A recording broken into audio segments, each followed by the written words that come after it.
Hello friends, Kolkata শহর সবসময় খুব সুন্দর, কিন্তু সকালবেলা কলকাতা কি সবাই দেখেছেন? সকালবেলার কলকাতা যেন আরো সুন্দর। আর এটা ভাবছেন যে এত সকালবেলা আমি হাওড়ার ছেলে হয়ে যাচ্ছি কোথায়? এই পাশে স্কুল বাসগুলো চলেছে, কারণ এত সকাল সকাল স্কুল বাস আর কিছু অল্প ট্রাফিকই থাকে। হ্যাঁ, আমি চলেছি আমার গন্তব্যে। আমি নিশ্চয়ই জানাবো আমি কোথায় যাচ্ছি, কেন যাচ্ছি, কি করতে যাচ্ছি। খুব একটা মজার কারণে আমি যাচ্ছি এবং এই কারণটা শুনলে আপনারা খুব আনন্দ পাবেন। তা আমি এখন আছি সল্টলেক ইএম বাইপাসে। সল্টলেক ইএম বাইপাস থেকে আমি বাঁদিকে ফ্লাইওভারটা ধরছি খানিকটা গিয়ে, এবং ফ্লাইওভারটা নিয়ে ফেলবে আমাকে নলবন নিকো পার্কের সামনে এবং সোজা নিয়ে যাবে নিউ টাউন হয়ে রাজারহাট। হ্যাঁ, আমি চলেছি রাজারহাটে।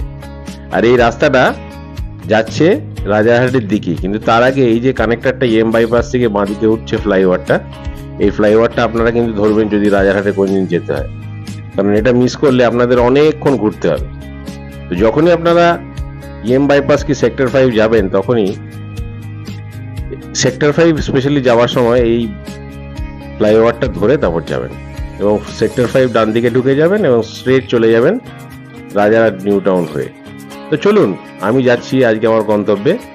সেই গন্তব্যটা হচ্ছে, হঠাৎ করে কালকে রাত্রি 11টার সময় আমাকে দিদি ফোন করলো। আরে আরে অত চমকাবেন না, আশ্চর্য হবেন না। দিদি মানে কিন্তু আমাদের চিফ মিনিস্টার মমতা দিদি নয়, এ দিদি আরেক দিদি, যে দিদি বাংলার ঘরে ঘরে এখন প্রসিদ্ধ এবং সবাই তাকে চেনে। বাংলার ঘরে মা বোনেরা বিশেষ করে তাকে চেনেন। তিনি হচ্ছেন নান আদার দেন দিদি নাম্বার 1 রচনা ব্যানার্জি। অ্যাকচুয়ালি রচনা ব্যানার্জি আমার ফোন করেনি, আমি একটা ইনভিটেশন পেয়েছি জি বাংলা থেকেই, অ্যালং উইথ মাই ওয়াইফ কুহু, যে তো গান বাজনা করে, তো ওরই মানে থ্রুতে এই ইনভিটেশনটা আমরা পেয়েছি এবং যাচ্ছি আমরা দিদি নাম্বার 1 গেম শোটা খেলবার জন্য। তো তার আগে যেটা আপনাদের দেখাচ্ছি সেটা হচ্ছে এই রাস্তাটা, এবং এই রাস্তাটা এত সুন্দর রাস্তা যে না দেখিয়ে পারলাম না। আর বিশেষ করে সকালবেলা কলকাতা তো অদ্ভুত। যে কোনো কাজে আপনি সকালবেলা যখন বেরোবেন, মাইন্ডটা এত ফ্রেশ থাকে, কাজটা করতেই ভালো লাগে। দেখবেন তার রেজাল্টও কিন্তু দারুণ আসে। মানে সকালে কোনো কাজ নিয়ে যদি আপনি বেরোন, তাহলে সাকসেসফুল হবেই নি। মানে এটা আমার কথা নয়, এটা অনেক গুণীজনের কথা, যে সকালবেলা উঠে কোনো কাজ করেন কিংবা কোনো কাজ স্টার্ট করেন, সেটা খুবই ভালো সাকসেসফুল হয়। তো এই হচ্ছে সকালবেলা বেরোবার একটা বিশাল বড় অ্যাডভান্টেজ। তো আমিও তাই সকালবেলা বেরিয়ে পড়েছি, কারণ আমার এই এপিসোডের শুটিং টাইমের কল টাইম দিয়েছিল 7:30-তে। আমি বাড়ি থেকে যথারীতি 6:30-তে বেরিয়ে পড়েছি, কারণ আমার টাইম রাজারহাট বাড়ি থেকে যেতে লাগে প্রায় 1 ঘন্টা এবং রাস্তাটাও ফাঁকা ছিল। তো ঠিক টাইমে বেরিয়ে আমি কলকাতা দর্শন করতে করতে বেরোচ্ছি। এই যে ওপরে ফ্লাইওভার মতন দেখছেন, এগুলো অ্যাকচুয়ালি ওভারব্রিজ। এর ওপর দিয়ে যায় হচ্ছে মেট্রো লাইনের এক্সটেনশনটা। এটা হচ্ছে সেক্টর 5 মেট্রো স্টেশন, যেটা এখন চালু হয়েছে। তো মেট্রো স্টেশন অ্যাকচুয়ালি চারিদিকে কলকাতার নেটওয়ার্ক করে ফেলছে, এবং যত ভালো মেট্রো সাবওয়ে একটা সিটিকে কানেক্ট করবে, তত সিটি ডেভেলপমেন্ট ভালো হবে। ইনফ্যাক্ট অন্যান্য সিটিতে, চেন্নাই, মুম্বাই, দিল্লি, আমি দেখেছি একদম এয়ারপোর্ট থেকে বেরিয়ে সঙ্গে সঙ্গে আপনি সাবওয়ে পেয়ে যাবেন, মেট্রো পেয়ে যাবেন এবং বিভিন্ন জায়গায় আপনাকে ছেড়ে দেবে। সেটা আমাদের সিটিতেও আস্তে আস্তে তৈরি হচ্ছে, কিন্তু এতদিন কেন যে তৈরি হয়নি এটা ভাবি, যেহেতু আমাদের সিটি অনেক আগে হয়েছে। আচ্ছা, এই যে গাড়িটা দেখুন ডান দিকে ঢুকলো, এই ডান দিকে রাস্তা স্ট্রেট চলে যাচ্ছে সেক্টর 5-এ। সেক্টর 5 কলেজ মোড়, ওইদিকে চলে যাচ্ছে। এখানে বিভিন্ন রকম অফিস ওখানে আছে, একটা অফিসিয়াল জায়গা জানেন। আর আমরা স্ট্রেট যাচ্ছি এখন ফ্লাইওভার ধরে রাজারহাটের দিকে। এই রাস্তাটা একটু এগিয়ে গিয়ে বাঁদিকেও আপনি ঘুরে চলে যেতে পারেন, রাদার দ্যান ফ্লাইওভারে না উঠে। তো ওইটা বাঁদিকে গিয়ে স্ট্রেট চলে যায় করুণাময়ীতে, যেটা হচ্ছে মেন সেন্টার, যেখান থেকে ইন্টারন্যাশনাল বাস ছাড়ে কলকাতা থেকে ঢাকা, এই বাঁদিকটা দিয়ে। কিন্তু আমরা ওখানে গেলাম না, আমি স্ট্রেট উঠে গেলাম ফ্লাইওভারের উপরে, এবং ফ্লাইওভারের উপর দিয়ে আপনাকে নিয়ে যাবে কলকাতার নতুন এক্সটেনশন নিউ টাউন। নিউ টাউনের দিকে অ্যাকশন এরিয়া 1, আর যেখানে বিশ্ব বাংলা গেটটা তৈরি করা হয়েছে, এটা দেখবার মতো জায়গা। তো আমার সঙ্গে থাকুন, বিশ্ব বাংলা গেটটা আপনাদের দেখাবো, which is a famous place in Kolkata now. এবং ওখান থেকে বাঁদিকে ঘুরে গেলে আপনি হিটকো সেন্টারটা এবং ইকো পার্ক, নানা রকম জিনিস দেখতে পাবেন। এই হচ্ছে নিউ টাউনের নতুন স্টার্টিং এরিয়াটা। কি বিউটিফুল প্ল্যান জায়গা দেখুন।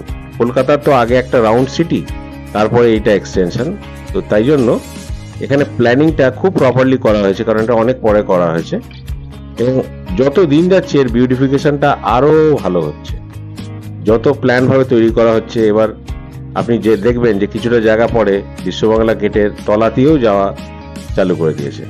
যাই হোক, যেটা বলছিলাম, আমি যাচ্ছি হচ্ছে দিদি নাম্বার 1 খেলতে, তাই আমার মুখে এত হাসি। আর পুরো হাসছে, ওকে দেখতে পারা যাচ্ছে না কারণ ও ক্যামেরা করছে বলে। দিদি নাম্বার 1 সম্বন্ধে বলতে গেলে যেটা বলা যায়, এটা একটা গেম শো এবং এই গেম শোটা হোস্ট করছেন রচনা ব্যানার্জি, যিনি এখন এমপি কিন্তু ফর্মার বড় আর্টিস্ট, উনি একজন বড় সিনেমা আর্টিস্ট।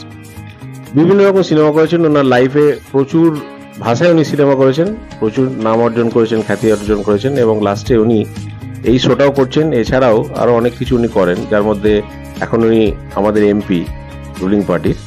তো রচনা ব্যানার্জি এই গেম শোটা এত সুন্দর হোস্টিং করে এবং আমাদের এত কমফোর্টেবল করে দিয়েছিল যে আমাদের একদম নার্ভাসই লাগেনি। উনি এত বড় একটা সেলিব্রিটি, ওনার সঙ্গে যে খেলতে পেরেছি এটাই আমাদের কাছে বড় সৌভাগ্য। তো কথা বলতে বলতে আমরা দেখুন বিশ্ববাংলার গেটটার কাছে চলে এলাম। এই বিশ্ববাংলা গেটটা একটা মানে ল্যান্ডমার্ক, এইটা দেখবার মতো একটা জিনিস করেছে। এর ওপরে একটা রাউন্ড সার্কুলার শেপে রেস্টুরেন্ট করা হয়েছে। তো চলুন এগিয়ে দেখি যে এটা কিরকম দেখতে লাগছে। বিশ্ববাংলা গেট থেকে বাঁদিকে ঘুরে গেলে আপনি রাজারহাট দিকে চলে যেতে পারবেন এবং ওখানে নানা রকম জায়গা আছে দেখবার মতো, যেমন ইকো পার্ক আছে, ম্যাডাম ওয়াক্স মিউজিয়াম আছে, তো তারপরে হিতকো বিল্ডিংটা আছে, টুইন টাওয়ার্স আছে, অনেক কিছু ওখানে দেখবার জিনিস আছে। দেখুন সেই ম্যাসিভ স্ট্রাকচারটা, কি ওয়ান্ডারফুলি স্ট্রাকচারটা করেছে এবং ওপর দিয়ে যে সূর্যটা রাইজ করেছে দেখতে পাওয়া যাচ্ছে, এত ভালো লাগছে দেখতে। আমার নিজেকেই যখন যতবার দেখি ততবার ভালো লাগে। এর উপরে যে রেস্টুরেন্টটা আছে, সেই রেস্টুরেন্টটাতে একটা ব্লগ আমার করার ইচ্ছা আছে আপনাদের জন্য, দেখাবার জন্য যে ওখানে কিরকম খাওয়া দাওয়ার দাম এবং মেনুটা কি কি ওখানে পাওয়া যায়, নানা রকম জিনিস। টোটাল রিভিউটা একটা করে আপনাদের দেখাবার ইচ্ছা রইল। কার কার দেখতে ইচ্ছা আমাকে অবশ্যই কমেন্ট করবেন, আমি তাহলে খুব রিসেন্টলি ওটা করে ফেলবো। আর ঘুরে গেলাম বাঁদিকে, এই রাস্তাটা স্ট্রেট চলে যাচ্ছে ইকো পার্ক হয়ে, সোজা আপনার যাবে এয়ারপোর্টের দিকে। তো আমরা এই রাস্তায় চলেছি, আমাদের গন্তব্য হচ্ছে রাজারহাট স্টুডিও, জি বাংলায় যেখানে শুটিং হয়। স্টুডিওটার নাম হচ্ছে, না নামটা বলা যাবে না কারণ এটা সিক্রেট। তো এখানে জি বাংলার অনেক রকম নন ফিকশন পার্টগুলো শুটিং হয়। ফিকশন আর নন ফিকশন দু রকমের এপিসোড হয়, একটা হচ্ছে সিরিয়াল হয় আর একটা গেম শো হয়। তো আমরা যে গেম শোতে পার্টিসিপেট করতে যাচ্ছি দিদি number 1, back to the topic আসি। দিদি নাম্বার 1-এ বিভিন্ন রকম খেলা হয় ওখানে এবং তার মাধ্যমে 4 জন পার্টিসিপেন্ট থাকে। আজকে যেমন কাপল রাউন্ড আছে, তো কাপল রাউন্ডে আমরা স্পেশাল ইনভাইটেড গেস্ট, ওর মধ্যে আরো অনেকজন আসবেন।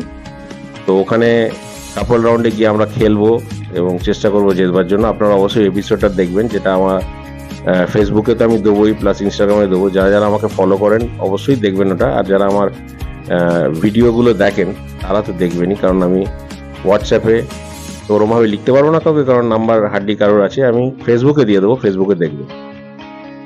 বাঁদিকে রামকৃষ্ণ মিশন, এটা দেখছেন, এটাও একটা সুন্দর জায়গা, এটা একটা ল্যান্ডমার্ক।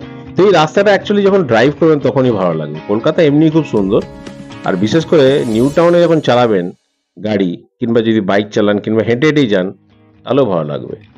ইকো পার্কের আশেপাশে যারা থাকেন কিংবা ইকো পার্কে যারা সকালবেলা উঠে মর্নিং ওয়াক করেন, ইভিনিং এ মর্নিং ওয়াক করেন, তারা খুব প্রিভিলেজড আমি মনে করি, কারণ এখানে এত গাছ আর এত প্লেন্টি অফ অক্সিজেন, পলিউশনটা কম অবশ্যই যেটা লাগছে, এবং আকাশটা অনেকটাই ক্লিয়ার লাগে অন্য জায়গার থেকে, তো বেশ ভালোই জায়গা। তো এই নিয়েই নতুন নিউ টাউন এবং নিউ টাউনের পরে রাজারহাট, যেটা অনেক পুরোনো জায়গা হওয়া সত্ত্বেও এখন অনেক ফেমাস হয়েছে because of this new town. তো এই নিউ টাউন দিয়ে যখন আমরা এগোচ্ছি তখন এই ডান হাতে আমার অনেকগুলো বড় হোটেল আসবে, রেস্টুরেন্ট আসবে এবং মাদার্স ওয়্যাক্স মিউজিয়ামটা আসবে, এবং বাঁদিকে আসবে লম্বা টানা ভাবে ইকো পার্ক। ইকো পার্কের মধ্যে নানা রকম অনুষ্ঠান হয়, সেটা আপনারা সবাই জানেন। তো একটু এগিয়ে যাচ্ছি আমরা, এগিয়ে গিয়ে আরো কিছু যদি দেখানো পারি তাহলে আমি চেষ্টা করছি। এসে গেলাম আমরা স্টুডিওতে। এই হচ্ছে মোটামুটি দিদি নাম্বার 1-এর স্টুডিও। এটা ভালোভাবে সেটটা দেখানো যাবে না, যেটুকু আমি পেরেছি দেখেছি, কারণ এখানে অ্যালাউ হয় না। তো আমি জাস্ট একটা গ্লিমস আপনাদের দেখালাম। তো এখানে খেললাম সারাদিন, খুব মজা করলাম। ওভারঅল সবচেয়ে বেটার ভালো লাগলো, মজা করলাম। এটা আপনাদের কাছে শেয়ার করলাম, যদি ভালো লাগে অবশ্যই লাইক করবেন আর খুব সুস্থ থাকবেন, ভালো থাকবেন এবং আনন্দে থাকবেন।